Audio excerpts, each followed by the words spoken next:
Welcome back to the One Decision Away podcast. I'm your host, Elijah Mang, and today we're getting into natural confidence versus manufactured confidence. And you may be wondering, what the hell is manufactured confidence and what's the difference? That's exactly what we're going to get into. And specifically, what is natural confidence? What is manufactured confidence? What is the difference? And how does it actually make a difference in your life? Because that's what we're concerned with here, right? Is results. Is how do you feel? How is it affecting and changing your life, your relationships, your business, whatever it may be? And also, lastly, we're going to go into how to actually shift and create more natural confidence, because developing more of this natural confidence is what's going to amplify every other thing that you're doing in your life. It's only going to make it better and improve it. And if you have natural confidence plus manufactured confidence, I mean, you're going to be unstoppable. And you probably are unstoppable already, but it's just get ready, because it's going to amplify everything in your life. And so the fundamental aspect of what we're talking about here is confidence that comes from without versus confidence that comes from within. Here's the thing. If you're building up confidence in your life that comes from without, when you lose something, when something happens, you are going to end up without the confidence, without the self-worth, without self-trust, without self-love, right? Because these things are all like foundational pieces that make up confidence. It's self-trust, it's self-worth, it's self-love. And, all of these things vary depending on how you see them. Your perspective is everything, basically. But if you develop that confidence from within, the natural confidence, the confidence that comes from what is eternal about you, what doesn't go away, what you can never lose, what you could never possibly lose, even if you tried, then you have that confidence within. You can't lose it. It's the confidence that comes from accepting yourself at the deepest levels, accepting all of yourself, accepting and coming to know the spiritual nature of your being, the spiritual nature of reality. Because you are a human being, you're being a human, but you are a spiritual being having a temporary human experience. And when you can understand this, when you can accept yourself at the deepest levels and create that confidence that comes from within, you'll always have it. You will never be without. And so the natural confidence is power. It's power. It's internal power. It's not like power over other people or over, it is power over things, because you have more power to manipulate and change and decide where you're going with your life and where you want to go, and then create that. But it's not power over other people. It's not like negative power, no negative connotations to that power. It's great power. It's internal power. It's freedom. It's knowing who you are, loving who you are, trusting who you are, trusting in yourself, trusting in life. And when you can do that, everything opens up to you. Endless possibility. You don't need to lean on anything. You don't need to lean on your relationship. And here we're getting into the manufactured confidence, is things that come from without. Maybe you get a fresh haircut. Maybe you go to the gym multiple times a week, and you really devote yourself and commit yourself to building the body that you want to have, the body of your dreams, and it makes you feel better about yourself. And I want to disclose this right now. One is not better than the other at all. Now, one may support the goals that you want more than the other, but here's the thing. You can't neglect one of them and just focus on the other one. You need to be focused on both. But if you haven't really cultivated the natural, innate inner confidence, then don't try to delude yourself into thinking that you're creating permanent and lasting confidence by only working on the manufactured confidence, by only working on the things outside of yourself. So yes, your body, your health, crucial. That's not going to give you natural confidence, though. It'll help, but it's not going to get you there. What else? Your belongings, your possessions, cars, house, clothes, your associations, like your network, your status, in your network and in the eyes of others, how you're perceived. Now, these things help build up manufactured confidence. If you're perceived in a very high light, if you have a very big network, a lot of people love to name drop and brag about who they know, and it's all based around status. And these things can build up and create manufactured confidence. But the thing about manufactured confidence is when you lose that relationship, you lose that beautiful girlfriend that you had, it takes a little plunge. It plummets. If you get injured and you can no longer have the same body, it's not the same. You're out of the gym. You can't really do a lot about it. Then you're forced to look elsewhere because you can no longer rely and depend on that as a foundational piece of your confidence. And what else? Like if something happens and you go broke or you go bankrupt or whatever, that will take a big toll on your confidence, because maybe money is something that helps to build up your confidence and your sense of value, the value that you believe you bring to the world, to the lives of others, the value that you believe you can provide for those around you, whether it's providing for your family. You feel secure because you have this income, you have a very high income or whatever. But here's the thing, is that could go away. You never know. I'm just bringing up these examples because all these things are physical, they're external to you, and they're temporary, just like your body. Your body is temporary. So if you're relying on your body for your confidence, if you're relying on looks, the physical, if you're relying on praise and status and network and your job title and whatever it may be, your possessions, those things are like reinforcements to your confidence. And when they get broken down, you will be asking yourself, where do I go from here? If you haven't built up the natural confidence, the confidence that comes from knowing who you are, knowing your spiritual nature, knowing the spiritual nature of reality itself, of life itself, and knowing that there is nothing in the universe that is separate from anything else that exists. You're one with everything. And when you really understand this and come to know yourself in this way, I don't just mean listen to my podcast and go, oh, that's a cool perspective, and then, take it with you. You get a little hit of dopamine, aha, you get that aha moment, the light bulb turns on. But then tomorrow you're back operating in the same exact state and you don't even think twice about it. No, you need to experience it in order to actually receive the benefits of it. And so let's get into that. What are the benefits? What is the difference? What difference does it make in your life? Here's the thing. I was just talking with a client recently about confidence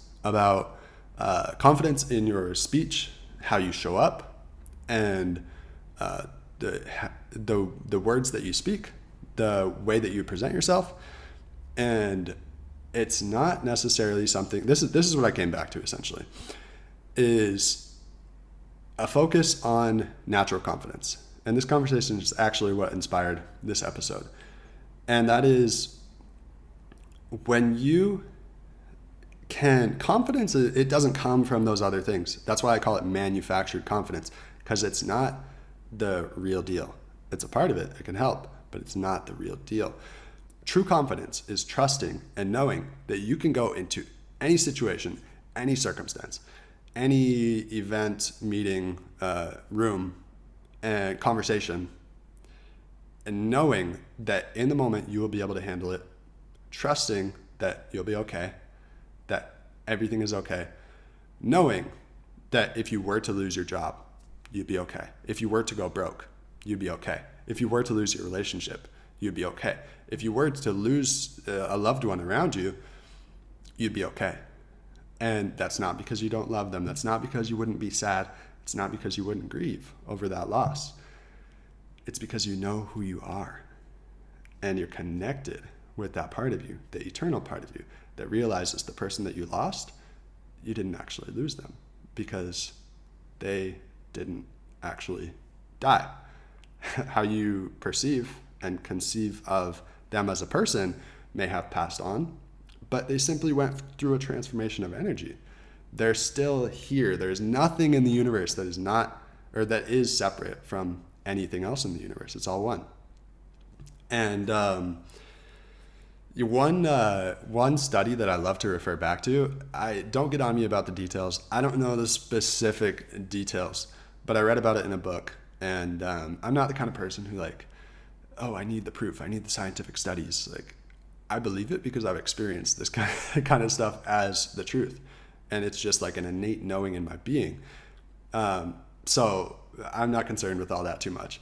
I know that science is just catching up with what we already know, what we already have known within.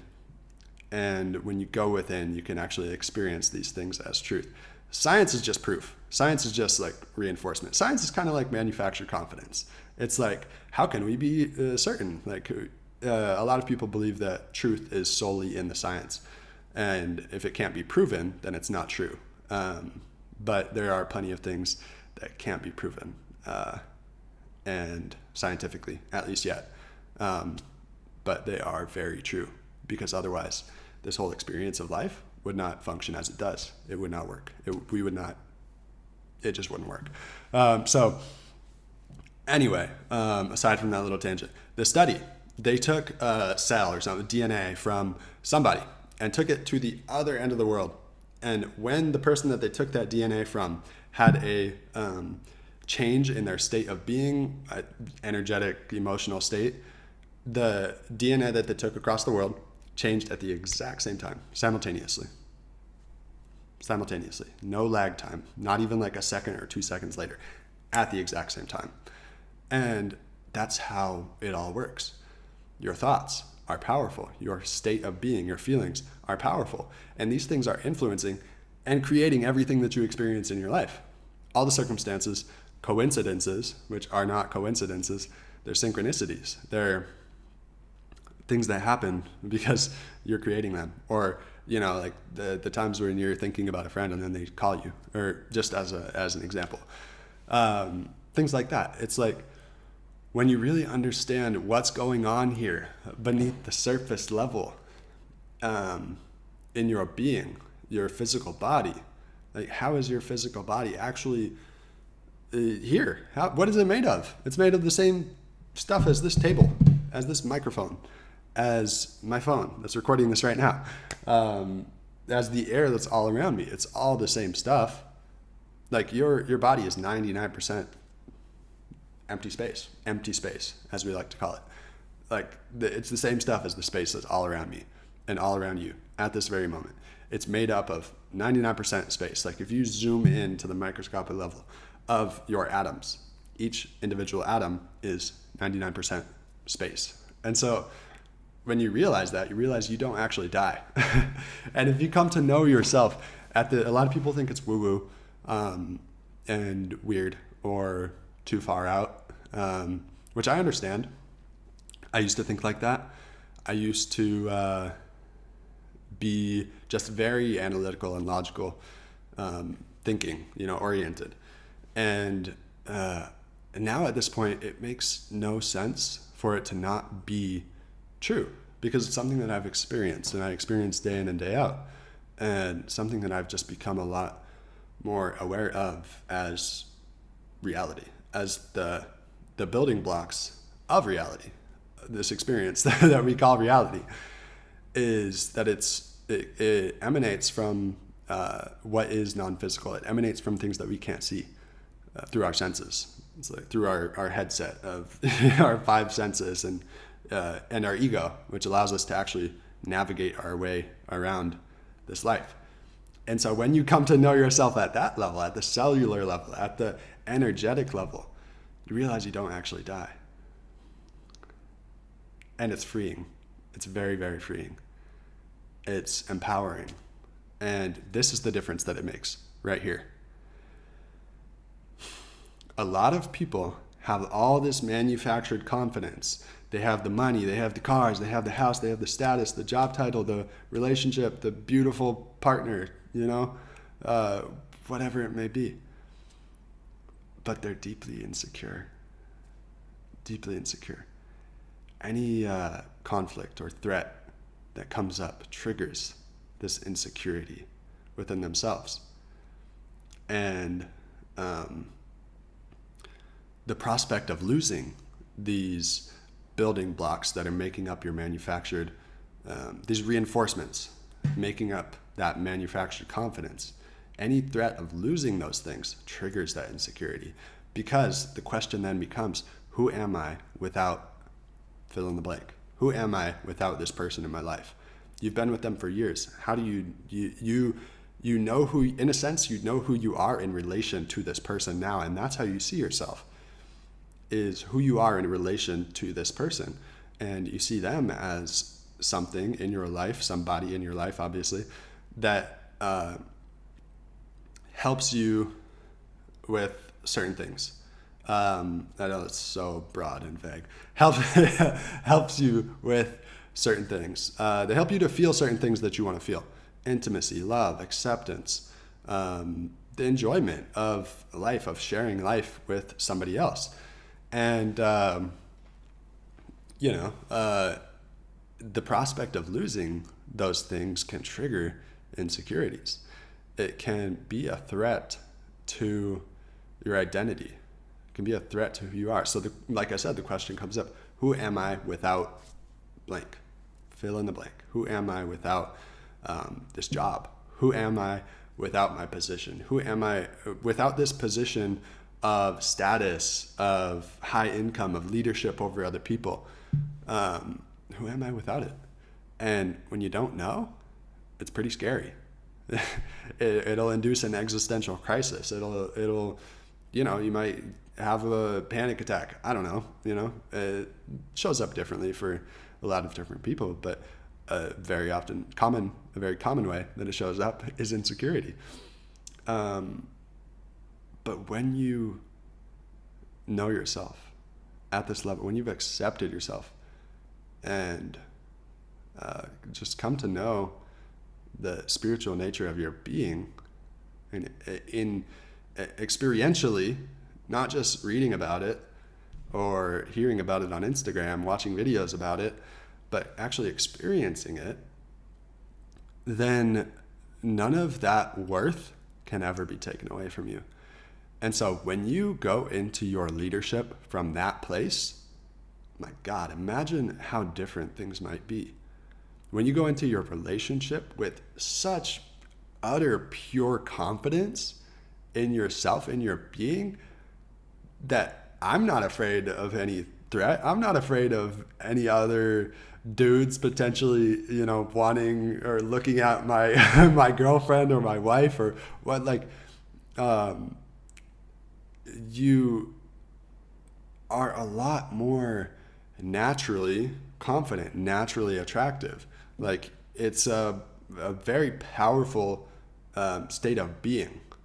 And when you're not afraid of losing that, because everything that you may get from all these reinforcements that make up that manufactured confidence in your outside world, if you're at the position where you may lose some of that, you know that it's all within yourself as well. Because if you see a relationship as the main source of the experience of love in your life, it's going to be really scary when the threat of losing that relationship comes up, because that means that you're losing the love that you experience or the acceptance that you experience, because you look at your partner as a lifeline to receive that stuff. Without them, would you feel that love? When is the last time that you felt that love for yourself, about yourself, so purely that it was independent of any circumstances in your life, any results, anything you accomplished, any relationship, any experience, whether it's an experience of just pure ecstasy and bliss, which could be from drugs, it could be from sex, it could be from just such a deep connection that it just brings up those feelings within you. When is the last time that you felt those feelings independent of any of those things, any external stimulus, just within yourself? Just pure love for yourself, pure love for life. Not because of anything, just because you're in love with the moment. Because you're in love with the nature of life. When's the last time you felt that? When's the last time you felt that childlike joy? The childlike joy and wonder and curiosity of being in this world, but not being so familiar, thinking that you're so familiar with the world and the way things work that you've closed yourself off to learning or seeing things with a wondrous, awe-inspiring perspective. And you have that natural childlike curiosity and joy and wonder. When's the last time you felt that? When's the last time you really nurtured your inner child? Have you? Have you done that? See, a lot of people, this is why I do the work that I do. A lot of people, oh man, they really go for it. They rise to the top. They create so much success in their life. They get every single thing that they wanted, and they get there and they're like, what's next? You know, because it's all building this manufactured confidence. And I don't even know if confidence is the right word. This manufactured self-worth, self-love, I think it's all of it. So that's why I use confidence. This manufactured worth, understanding or belief in your worthiness. Because without it, who are you? Are you still worthy? Are you still good enough? Are all those thoughts that you think about yourself that you would never share with anybody, are those real? Because it sure seems like you fear that they might be real. And that's why they have such a deep effect on you. That's why it's hard to sit alone and just relax, sit by yourself. And I don't know who said the quote. You've probably seen it before, heard it before. But all of man's problems come from the inability to sit alone by yourself in a dark room. There's no stimulus, just alone with your thoughts. With all the stuff that you've just accumulated and buried within over the years. All of the grieving that you have not done for the things that you've lost throughout your life. We've all lost things throughout our life. We've all experienced very strong emotions that at times we may not have known how to deal with. And these things stay with us until you address them. And those beliefs about if only they knew, then they would understand the kind of person that I really am. If only they knew these thoughts that I was thinking. If only they knew what was truly going on inside. And this often comes from identification with your mind. You think you are your thoughts. And so all these thoughts about how bad of a person that you may be, or anything like that, they come from the mind, but you can't believe that shit. You can't believe the mind. You can't believe that the ego is who you are, because it's not. It's the tool that you have to navigate this experience of life in this physical world. And you're so much more than that. Your spirit, your being is eternal. Your spirit never dies. It really never dies. And you know, some people ask me about my tattoos. I have 2 tattoos. This one is infinite, and this one is light. Essentially, it's infinite light. And the meaning behind it is your light never dies. You are eternal. Your being is eternal. And so it has a very significant spiritual meaning for me. And that's exactly it, is what I'm talking about in this episode. Because, you know, there have been a lot of questions of, does consciousness come from the brain? And there have been scientific studies. Right? I don't think we need science to prove this. You know, if you just open your mind a little bit, open yourself up to experiencing it, then you realize the absolute truth of it. That consciousness does not come from any physical location in your body. Your mind is not a physical location in your body. And I say mind from the perspective of your mind being different from your brain. Because your mind and your brain are not the same thing. Your mind is the thinker. It's the whatever. Your brain is the obviously physical mechanism that controls all your bodily functions and your perceptions, your senses, all that stuff. And there's a difference. And, you know, near-death experiences are quite a reliable proof of that. Like people going into surgeries, for example, and then when they wake up, they recall floating above their body, watching the surgery happen, and they hear everything that the doctors are saying during the surgery. Things like that. It's like consciousness is the experience of life allows us to experience consciousness in a localized form, your body, and experience consciousness in a way that is linear. It's moving through space and time. Beyond that, if we didn't have this whole ego, physical body, whatever, there is no time. Everything is happening at once, and it really it's crazy to comprehend. But when you do, you can actually have natural confidence, and this is the confidence that people say only comes from God, in your relationship with God. That's exactly what I'm speaking of. I haven't said the word God one time in this whole episode, but that's what it is. The love of God, your eternal nature. And God is not something to fear. It's really not. A lot of people pridefully stand on their statements of, I only fear God.